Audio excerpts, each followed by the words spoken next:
Hello and welcome to another Banking Transform Solutions podcast. I'm your host, Jim Marous, owner and CEO of the Digital Banking Report and co-publisher of the Financial Brand. As a financial institution is preparing to engage in a data-driven strategy, where do they begin?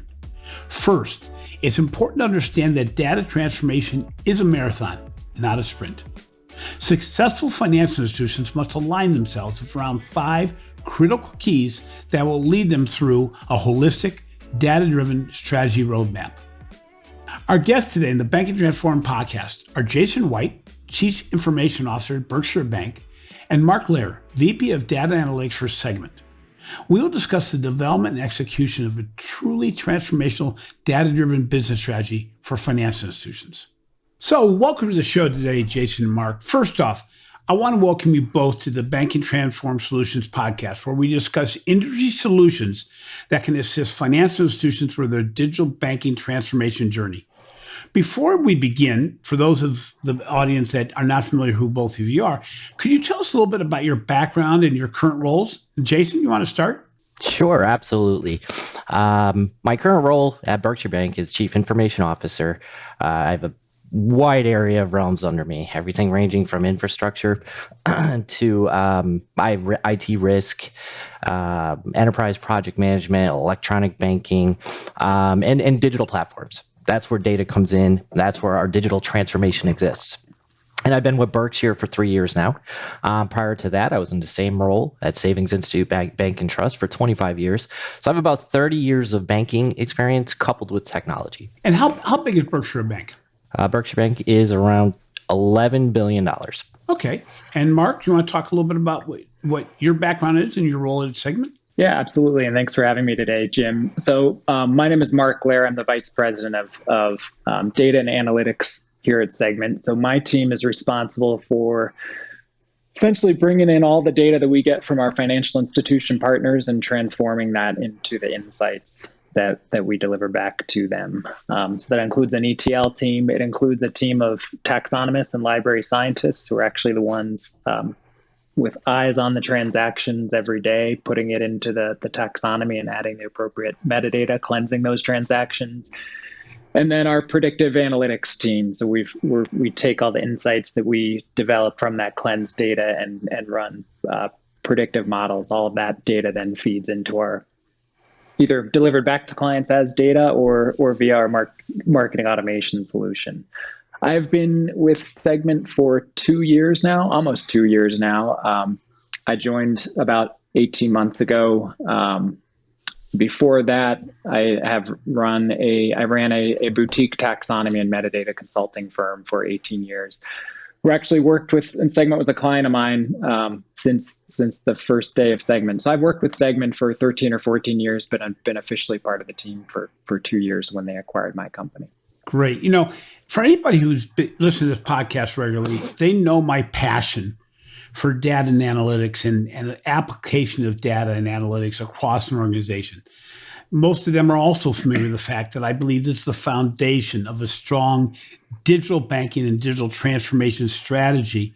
But more importantly, the fact that, while the financial institution ecosystem overall has not done very badly at all on using data and analytics to take care of risk and fraud, we have really not even come close to reaching our potential as it relates to using data analytics for better experiences, better decision-making, and really driving an organization. And the key here is that even though we rate ourselves pretty low in digital and data maturity, we have to remember that there are solutions out there, and Segmint's a great example. We need to partner with solution providers to get us over that hump between being a laggard or a mainstream player in data analytics and being a leader.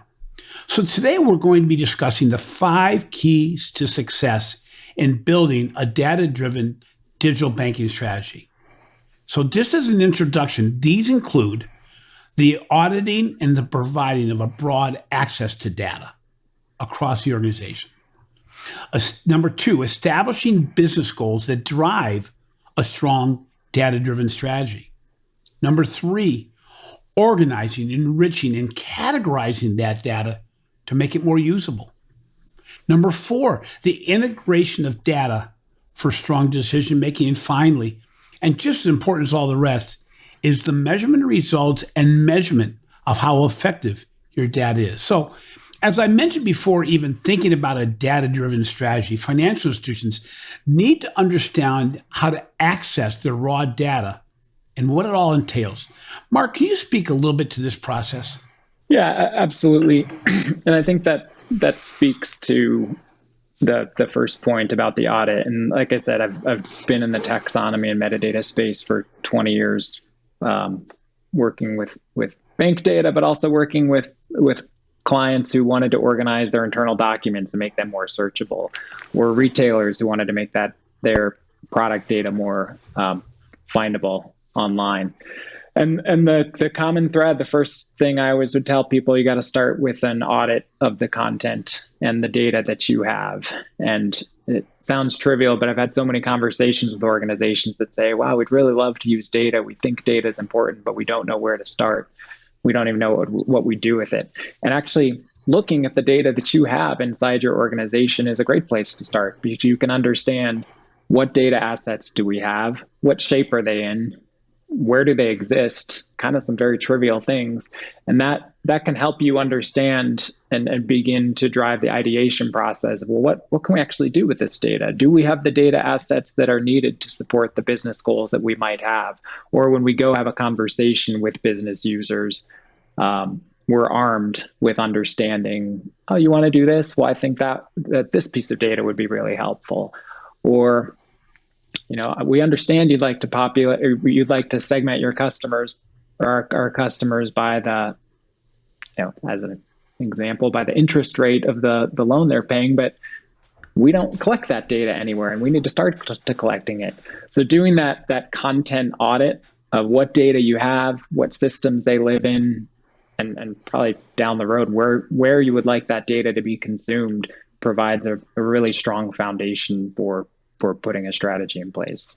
Now, Jason, at Berkshire, at any institution, actually, a lot of organizations hold back from doing anything with their data because they're concerned about what their data looks like, how it's structured, where to find it.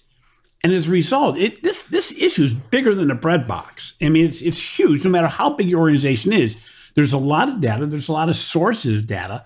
Data is not easy to use, not easy to access. So when you started the process at Berkshire and you're trying to develop your own data-driven strategy, where did you begin and how did you parcel this whole big problem so that you could work with it? So first, I'd piggyback on to what Mark was saying. We got to know our data, right? Where does it exist? Exactly what you said. Where are our sources? We documented our sources, instituted a robust ESB or middleware platform, documented that, so we knew where our sources were. Really important, brought it into one place for a single source of truth. You need to have a strong data governance program, right? You need to govern that data. You need to secure the data. You need to validate integrity after bringing it all in one place.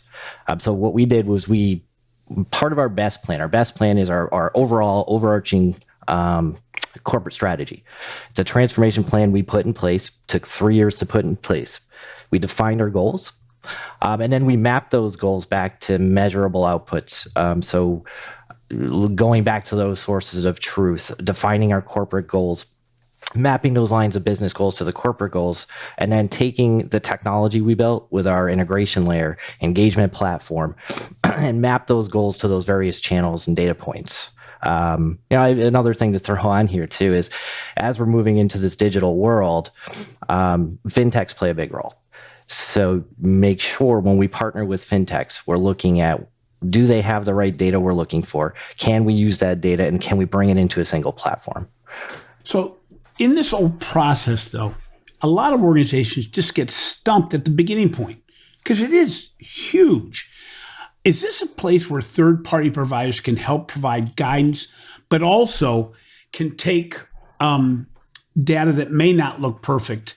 And if you find a strong third-party provider, can they help you structure it in such a way that it at least can get you to the next step? I'd say absolutely, and that's why we partnered with Segment. The analytics that they perform and the output and KLIs are really the foundation to a lot of our digitized pillar, right? Our customer experience, our customer journeys, our marketing campaigns. That really is the foundation. So we don't have to, go through and analyze that data. It's done for us, and we bring it into our warehouse and we utilize that data to take advantage of the different technologies we have in place to align to those goals. So when you're working with Segment or whoever you end up working with, as far as the audience is concerned, we talk about the second step is really building a data-driven strategy. And, that's a hot topic right now in financial services. But can you give me a little bit of a definition around what actually is a data-driven strategy and what is it, Berkshire? Sure. As I said previously, we aligned our data-driven strategy. Our full foundation is based off of data and digital. So whether it's taking the goals that were established and aligning it with data for measurement, data for action, data for marketing, it's all defined within those plans. So when you're doing that, are you also looking at more than just an application towards maybe personalization or maybe a lending goal or something like this? Actually, did you look at trying to make it so the data then could be deployed across the entire organization for better decision making? Absolutely. So, and again, that's where your different platforms come into play. From a technology perspective, the ESB platform or your integration platform is what helps with a lot of that and drives some of the AI behind of that, as well as your engagement platform. Depending on the solution that you choose, those platforms can take that data and help make more aligned decision making, that easier decision making, like you said, and automate a lot of the processes for efficiencies on the back end. There's a lot that I can talk to when it comes to where our plan captures a lot of that. Yeah, that's what I really like that, and why the audit's so important is when you think of a data-driven strategy, I think of it's using data to either make informed decision making, whether that's in marketing or business intelligence. And so there's all sorts of understanding the systems that you have within your institution, within your organization, can kind of tell you where could this data add value.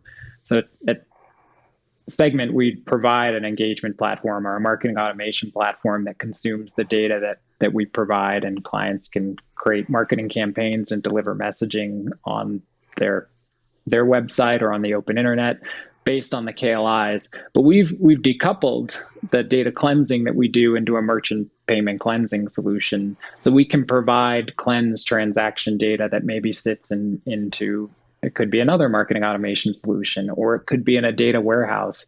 And so now that data warehouse where you have all these transactions, we can do much more advanced reporting than before. So it all feeds back to what systems do you have and what are some of those business goals. And then we can have a conversation about where to deploy the data to make that a data-driven strategy. Go ahead. Sorry, Jason. The last thing I'd add, I think the great thing about a data-driven strategy is it gives you an opportunity. Jason and I dig into data all the time, and I work with people. I work with data every day. I'm not an expert. I have my intuitions or guesses about what might work, but with a data-driven strategy, if you're capable and you do the measurement and the governance, then you can do a lot of fun testing and test those hypotheses, and the data will tell you, were you right? Were you wrong? Some days you're smart, some days you're not, but you can always be adjusting if kind of data is woven into the fabric of decision making. Absolutely, and then I'd add on additional on top of the decision making opportunities. What opportunities do we have at this point utilizing that data to better serve our customer, to give them what they need, not what we think they need, right? So really, given what you just said, when we try to align our data-driven strategy around business goals, it doesn't have to be an overarching corporate business goal. It could be a marketing goal. It could be a credit acquisition customer goal. So you can actually break this down so that if a person really can't embrace the entire project at once, a financial institution or their third-party provider can break these into smaller pieces that can move forward together, correct? Correct. In our case, like I said, we're doing a lot. It is a marathon. We are sprinting a little bit. We're going through, as a bank, a full transformation. So we're kind of hitting it all at once, which is a big chunk and a lot to do. But you're absolutely right. You can piecemeal this and attack one segment at a time. Well, that's interesting because I've been meeting with bankers quite a bit over the last 2 months. Probably met with 100 bankers face to face. And right now they're buried in the messiness of today. To reach beyond that is really hard, even though they know and they totally understand and agree that they've got to do more. So the ability, not every organization can be able to do what you're able to do, Jason, or at Berkshire, is that you can't necessarily take on the entire thing at once, but you can break it up. And that way you can make great use cases that can get it so that you have an ROI and investment that can be made going forward. So the third key is around organizing, enriching, and categorizing raw data. Jason, how do we take your core data and make it actionable against business goals? I mentioned a few different layers that we can use. So first layer we're looking at, and again, digital and data, they go hand in hand. So a lot I'll talk to digital self-service capabilities, but you need the data to do that. From a digital banking suite perspective, right? We talk about personalizing that customer experience, getting to know that customer better, due to the events in the 18 months, being a community bank, a purpose-driven bank, our relationships are key. Our service is key. How do we bridge that gap? So when we're looking at new digital solutions, we want to, personalize the experience and enhance those self-service capabilities. Utilize the best digital marketing and campaigns we can, and offer not just rewards but meaningful rewards. By taking that data, we can then say, okay, tailor it to a customer, give them a meaningful experience. Secondly is our engagement platform. To take action on the data, we can drive workflows, automate, to create efficiency. I talked a bit to our marketing technology stack. This is where we take our strategy when it comes to campaigns, drive them with data. We drive our journeys with data and tackle social media at the same time. And then our CRM is what's going to complete the C360 with all of this data, bringing it together to present those opportunities. So in this process you're going through right now, what has been the biggest challenge that you faced, Jason? I'd say, starting with the foundation of where is our data, right? The first question you ask is, where is it? How do we access it? So that was the biggest struggle. Where is all this data? So going out there and analyzing our different data points, our different data sources, bringing that all together into a meaningful warehouse that's, again, governed, secure, establishing a strong data governance program. That probably was the hardest part. That was the biggest hurdle to get over.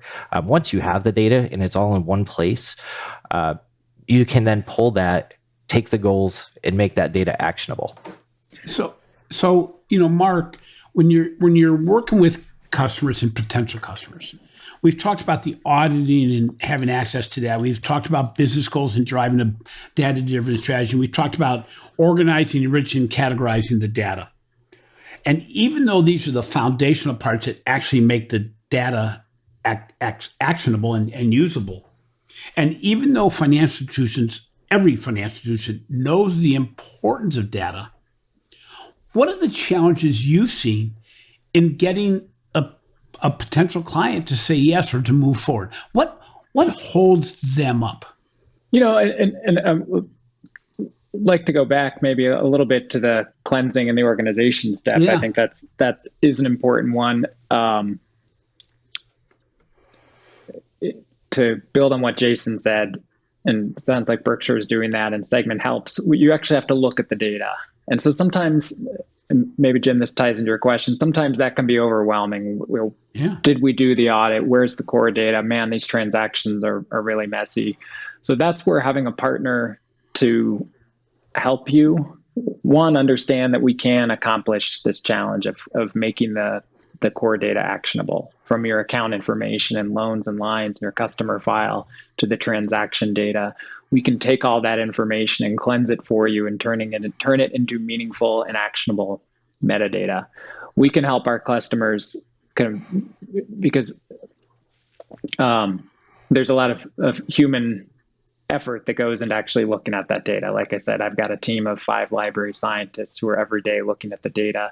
We have every client that Segmint works with is assigned a client success manager. So that's a team of 10 people who are also looking at the data and looking at the results of campaigns and measurements that our clients are running, and having conversations on a daily basis with partners like Jason to understand what the business goals are and feed that back to the taxonomists so that as they're looking at the data, maybe we don't care about the dry cleaners, but this client really wants to run a campaign to try to win back the Venmo users and convert them to Zelle users. So let's make sure we're capturing all that data for them. This is a really big task. And in my experience in the data space, that's often where people fall down, is it's like, oh, this is just, we should be using data, but this is so overwhelming. We don't know where to start. Yep. So Berkshire is really lucky to have someone like Jason who's leading at the high level an internal initiative to really drive a data-driven culture. Some people we talk with, it is just the marketing department and they have a problem that they need to solve. And it might not be an institution who's yet bought in or has that data-driven culture. So that's something they have to overcome. And to finally get back to your question, Jim, I think it comes down to like a use case or an ROI that people can grab onto. Back to what I said earlier, a lot of people I talk to say, we should use data. We just don't know what we do with it. If you can dial in to what we want to do with it, and it's something that's interesting and tangible, then there's an appetite for making the investments into an application or make an investment into data. And Segmint can come in and the cleaning the data is just, it's a huge task. That's a great thing to partner on. Selfishly, I'll say that, but I think it's true. There's you can read tons of articles about data scientists and 80% of their time is spent looking at and cleansing the data. So if you can find a partner who can solve that problem for you turnkey, it's a big time saver and it's going to accelerate the time to ROI. So Mark, okay, so I'm a bank. Yep. And I'm about to engage with you, but I'm having trouble getting my hands around saying, geez, where do we start to make it so we have some success stories early so we can get investment later? So can you go over maybe some use cases, some success stories that you've seen that if you were in my shoes as a banker and I'm looking to say, give me 3 or 4 use cases that I can hang my hat on that say it's going to have a 95 to +% chance of success, certainly driving a positive ROI. What would you give? Give me some examples of use cases you've seen in the marketplace that really are really working really well right now. Yeah, where I really like to start, and where we start with clients is we say, give us your data and we can run a competitive insight report for you. So we can show you, we can take all the transactions that we see and classify your clients, provide you a set of your clients who are making competitive mortgage payments to other institutions, competitive auto loans, HELOCs, who's using, like I said, the different peer-to-peer systems, who might be using competitive merchant processing accounts.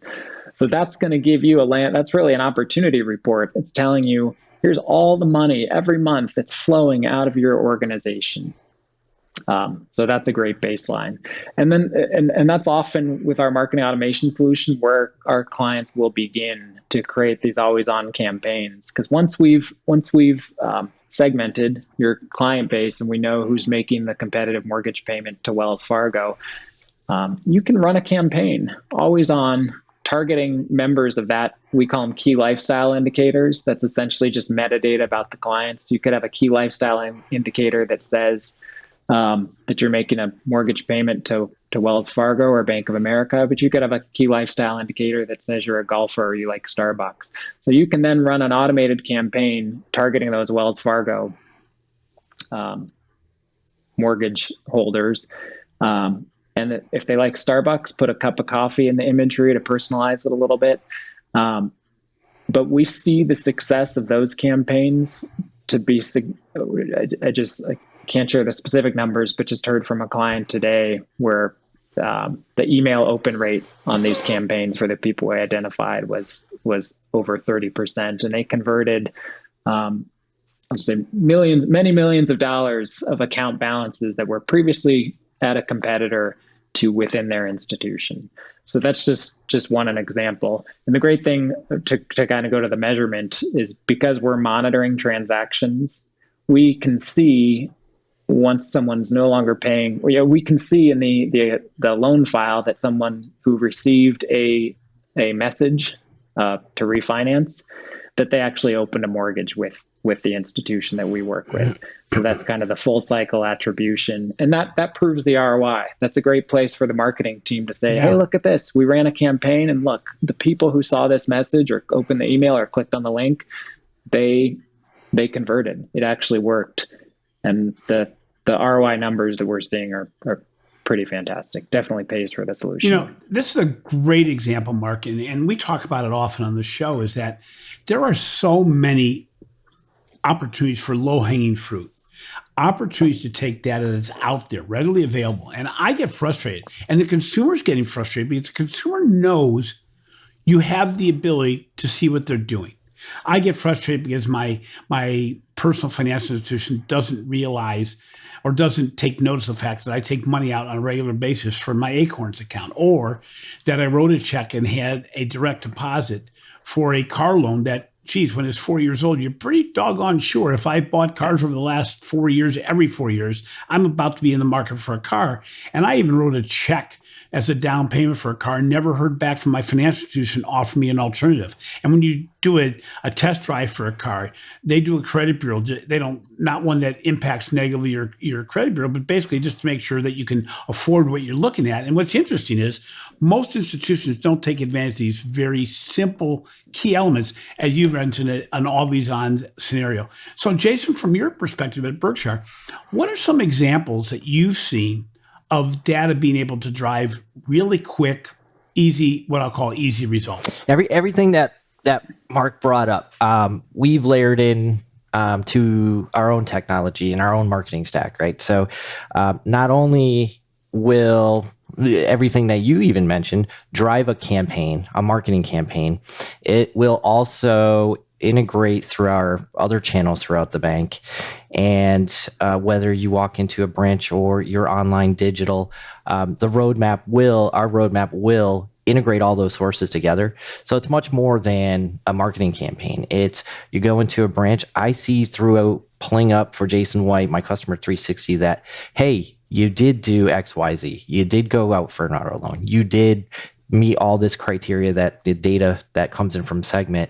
And here's the opportunities we can take advantage of. Now, whether that's presented out through a marketing banner on online banking or mobile banking, or pops up on a screen as an alert for a teller that you're visiting, or you call the call center or are moving to sales center, they can take advantage of all that data across all those channels, right? We also take it a step further where we're looking at this data and we're saying, okay, how can we use it more? How can we use it better? And I mentioned, customize or personalize your online mobile experience so that you can say, hey, Jason's a golfer. We can totally tailor this. We can segment those customers based on those key lifestyles and give them their experience that they are looking for, that they fall into. Create a single pane of glass. I know I'm going outside of kind of that analysis realm, but data is everywhere. So we want to pull that data all together and present it to a customer in one single pane of glass. A next best product, complete our households. I mentioned offer meaningful rewards. How many times are rewards given to you and you'll never use them, but if you take that data, analyze it, look at those KLIs, now you can say, hey, I'm really going to reward you for being with us, for being a member of our digital and banking community. And I hit this before, give the customer what they need, not what we think they need, right? Yep. And, it's interesting, Jason, because it says at the beginning of it that you then distribute this insight to your teams in the branches and elsewhere so that any point at which the customer may interact with the bank, they have this information as a 360-degree view that everybody else has. And this is key. I've mentioned this on a couple other podcasts. Remember that your branch staff right now feel that they can be outplaced in a nanosecond by your digital banking strategies. One way to make them feel comfortable and work on behalf of what you're trying to do from a digital banking perspective is to give them the tools to do what they are most comfortable doing, which is helping the customer remember. So if you provide, as Jason mentioned, if you provide your branch teams with data that says, here's the event triggers that are taking place, here's the opportunities we see in the marketplace, here's people that we believe are going to be in the marketplace for X, and you give them those tools, these people are trained by personality type to help the member or customer down that path. And as they do so, they'll realize they're very much a part of that digital transformation journey, that they're very much a part about the bank's digital future as opposed to potentially being outplaced. And this is such an important component that if anybody who listens will realize that I say quite often, you don't use data to build better reports. You do it to build better experiences. And this is part of that. And Jason, a great share from the standpoint of what you're doing with the data once you have it in your hands and once you see these opportunities. So that's key. So, Mark, from a standpoint of measuring success, you referenced it a little bit in your previous answer. How do your clients do best at measuring the success of their data initiatives?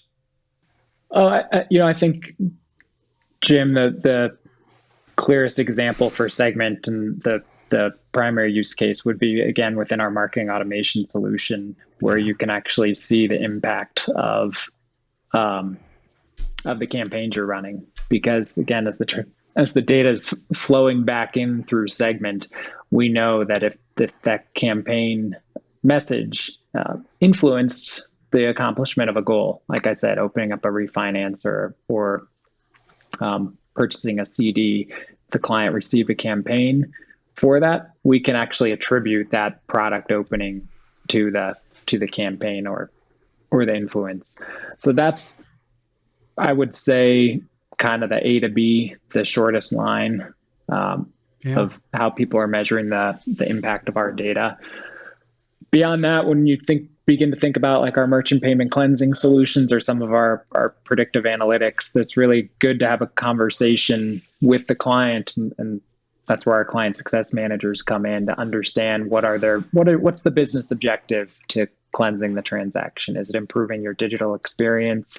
Maybe if it's improving your online banking platform, then you'd want to measure, well, we're providing cleaner transaction data within that experience, and we're going to measure how many calls are we getting about fraud. I think we've all had the experience where you look at your bank account, it's like, well, I don't remember making a purchase there. What could that be? And you call the bank and they say, oh, that's that's a coffee shop. You made a purchase at, or that was a transaction. But that time on the phone that they had to spend answering that question for you, we can reduce that by making what we're presenting on the digital banking experience more clear. So that's another example. It goes back to, I actually think audit, that first key flows through to everything. It goes back to that audit and understanding the business goals. Once you know what the business goals are, now you can know what to measure. Well, it's interesting. You talk about the measurement, you talk about success factors. This is also why financial institutions are really primed to use third-party providers, because you've gone down these paths. You know what's worked, what hasn't worked. You can bring success stories to financial institutions to make it so that the financial institution gets to their destination faster, that they have the ability to avoid those pitfalls that many of us would have if we try to build these strategies internally. And, I know that when I was in the financial services industry as a user, I relied on these third-party providers to say, get me over the hump. Tell me how to win here. Because at the end of the day, I want to make sure that I win. I want to make sure I get budget. And this is where the third-party providers can really help, because they've done it with dozens and dozens of financial institutions as opposed to just building a mindset on your own. Jason, from your perspective, if I'm a financial institution just starting to embark upon my data strategy and my data foundation, data analytics strategy, what's the one suggestion you'd give them that you say, no matter what you do, try to remember this, because this is the key to not failing in this endeavor? Have a strong corporate plan with goals defined and actionable, tangible, and measurable by each member of your line of business. That's key. Definition, strategy first, because from there, the data, where to get it, who to partner with, that'll all come in play, right? So that we can roll all of our information up. I would also say, when you're talking, and I'm talking strategy, when I'm talking strategy, map those out. For Berkshire, we have an IT business plan, which captures and plans for and is planned for the foundation, the technical foundation, right? The platforms, the middleware layers, all that stuff. And then we have a digital transformation plan, which will take all of these line of business goals and map them to digital perspectives and data, right? So that they're all pointed out in two separate plans underneath that roll up into our corporate plan. So very keen on strategy. I think we spent 3 months just defining strategy and data and how it rolls into those plans so that we can work with our partners and work with the foundation that we have built.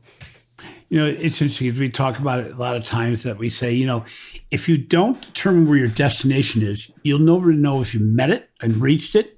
And just as importantly, you can't measure toward it because you have no point of reference. It's kind of like the GPS of data that says, I need to know where my destination is to be able to get there the quickest and easiest. So finally, Mark, from the standpoint of financial institutions that want to look for a partner to get them across their data and analytic transformation journey, how does Segmint help? I think we really help in two key ways. One is we simply have a world-class data cleansing and enrichment solution. We've been doing this for 13 years. We have a knowledge base of 160 million plus and growing transaction strings, mapped into a very detailed taxonomy that's providing actionable metadata. Got a team of, like I said, 5 library scientists looking at that data on a daily basis, and a separate team of data engineers who are taking the output of the metadata and looking at the fields within the data, the raw data, and coming up with interesting new statistical calculations that might inform, provide more actionable metadata, not transaction-based, but people who have less than 10% less on their left principal on their mortgage loan. That might be an opportunity. They're going to have some free cash flow coming up. We should get our investment team in front of them, or whatever it might be.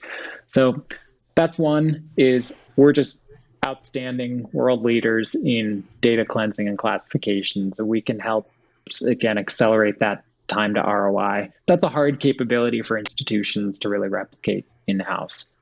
And then the second, I would say, is our human touch. So just like I said, as we have human touch on the data and eyes on the data and helping with that validation and governance of that, we have human touch with our clients, our client success team. When we talk to our clients, that is always one of the reasons why people work with Segmint, is that team, because they're having conversations with you as the client, but they're also having conversations with hundreds of other institutions that we work with on a day-to-day basis to understand the challenges. And Jim, you put it best, kind of help people avoid some of the pitfalls.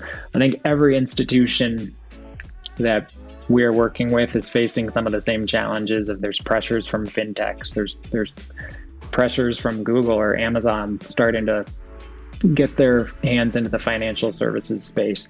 But the advantage that the institutions have is they've got all that data. The fintechs want the data. You already have it.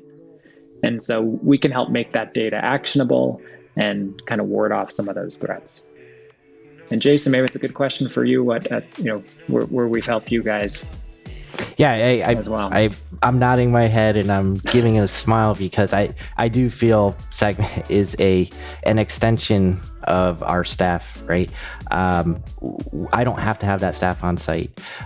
We have a very low dev shop, very low analytics right now due to the partnership that we've created. So kudos. That's a key element is that as I've talked to financial institutions, if they have to put 2 people on staff to manage a vendor that's going to be helping them in any solution, that takes away from other things those people can do. And to have a partner that can run down the field on their own without you also holding on the ball the whole way makes it so you're freed up to do more of the strategic thinking, more of the business planning, more of the tactical planning that's needed to make this all succeed. Jason, Mark, I want to thank you so much for being on the show today. I appreciate your time and certainly your insights. It's always great to hear success stories and even one that's in process. So it's, and just for anybody who questions it, the digital transformation journey is not a destination. It's a journey and it never stops. And as Jason said earlier, I think it's a long-term marathon, not a sprint. And oh, by the way, there's no finish line. So you're never done. You just keep on enhancing it. So again, gentlemen, thank you very much for being on the show. Thank you, Jim. Thank you. Thanks for listening to the Banking Transformed Solutions Podcast, a new banking podcast that focuses on innovative solutions for financial institutions. We would like to thank Segmint for being the sponsor of today's show. If you're a solution provider wanting to discuss how you can help bankers and credit union executives solve a major marketplace challenge, drop me an email. We're keen to help. This has been a production of Evergreen Podcast. A special thank you to our producer, Leah Longbreak, audio engineer, Sean Earl Hoffman, and video producer, Will Pritz. I'm your host, Jim Marous. Until next time, remember, data analytics are the foundation of a strong digital banking transformation strategy.